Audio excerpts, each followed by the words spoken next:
नमस्कार, माझं नाव मुक्ताई नागनाथ पंचलिंगे, इंजेगाव येथील सरपंच, तालुका जिल्हा नांदेड। आमच्या इथं जलताऱ्यासाठी एकूण 125 खड्डे खणण्यात आलेले आहेत, परंतु APO, PTO आणि BDO यांच्या हलगर्जीपणामुळे आज येथे आमचं काम थांबलेलं आहे। आणि पुन्हा म्हणलं तर ह्या खड्ड्याला आम्ही पूर्ण BDOची सुद्धा आम्ही ID बनवून कलेक्टर ऑफिसहून बनवून आणलेली आहे। BDOला गरज नाही, 4-4 दिवसाला BDO बदलत आहेत आणि तिथं गेल्यास म्हणतात की आमच्याकडे 2-2 चार्ज आहेत। यांना जर कामच करायचं नसेल तर यांनी चार्ज घेतला नाही पाहिजे। आणि आम्ही स्वतः जाऊन कलेक्टर ऑफिसहून ज्या दिवशी कलेक्टर सर अर्धापूर येथे दौऱ्यावर गेले होते, तिथं गेल्याच्या नंतर तिथं सिव्हिल ऑफिसमध्ये कोणीच अधिकारी उपस्थित नव्हते। आम्ही 2-3 तास थांबून ते अधिकारी आल्याच्या नंतर आम्ही ID बनवून घेतलेली आहे। आणि AS द्यायला BDO म्हणते की माझ्याकडे टाईम नाही आहे, पूर्ण काम झालेले आहे। फाईल 7 दिवस झालं BDOच्या कॅबिनमध्ये आहे, मात्र BDOला इतकाही टाईम नाही की आपण तिथं जावं आणि असं जे वाहून गेलेले पुरामधले जे गावं आहेत ते काहीतरी आपल्या घरच्या लेकरांना पोट भरण्यासाठी असे शासनाची योजनेमध्ये उतरले आहेत। मात्र हे शासन फक्त योजना काढत आहे, मात्र त्याचं पुरेपूर काम होत आहे का हे बघण्यासाठी शासनाकडे वेळ नाही आहे। आणि हे पूर्ण प्रशासन काय करते, फक्त फोटोसाठी आणि पेपरबाजीसाठी हे शासन फक्त कामापुरतं योजना काढत आहे, पण पूर्णतः ती योजना राबवण्यात आलेली आहे का हे पाहण्यासाठी शासनाकडे वेळ नाही आहे।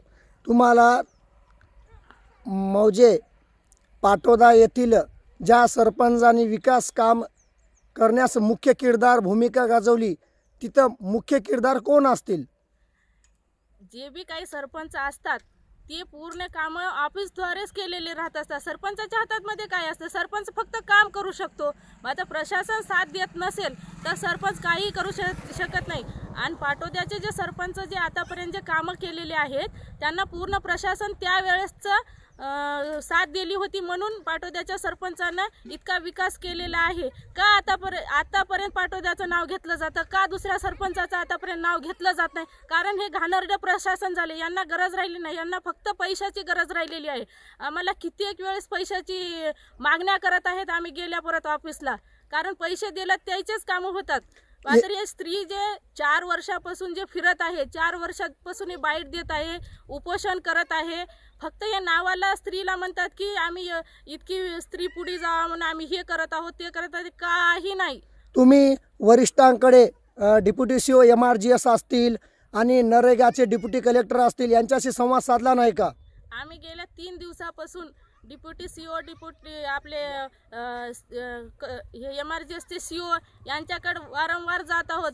ते एकतर त्या ऑफिसमध्ये राहत नाहीत, राहिलं तर म्हणतात की करून देऊत काम, मात्र आजपर्यंत आमच्या इथं कोणतेही कामं झालेले नाहीत। आणि उपोषणला बसल्याशिवाय आमच्या इथं कोणतेच कामं होत नाही। ज्या दिवशी महिला सरपंच कलेक्टर ऑफिस पुढे उपोषणाला बसणार त्या दिवशी रात्री 7 वाजता इथे येऊन वर्कआउट पडणार। तर आज जर तुमचं इथं मार्कआउट जर दिलेलं नाही, तुम्ही तर खड्डे खंदून या प्रशासनाच्या 10 पाऊल पुढे दिसत आहात महिला सरपंच असून, आणि जर आज तुमच्या इथं मार्कआउटसाठी आणि कार्यारंभ आदेश जर नाही दिला आणि जर तुमच्या मस्टर मागण्या निघाल्या नाहीत तर तुम्ही पुढील काय कारवाई करणार?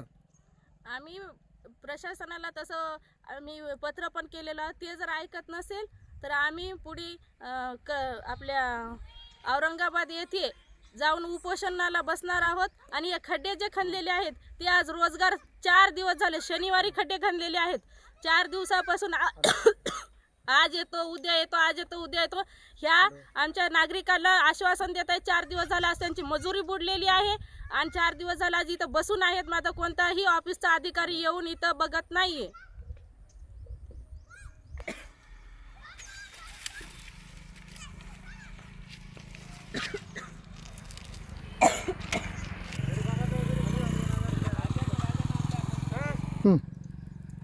आणखीन एक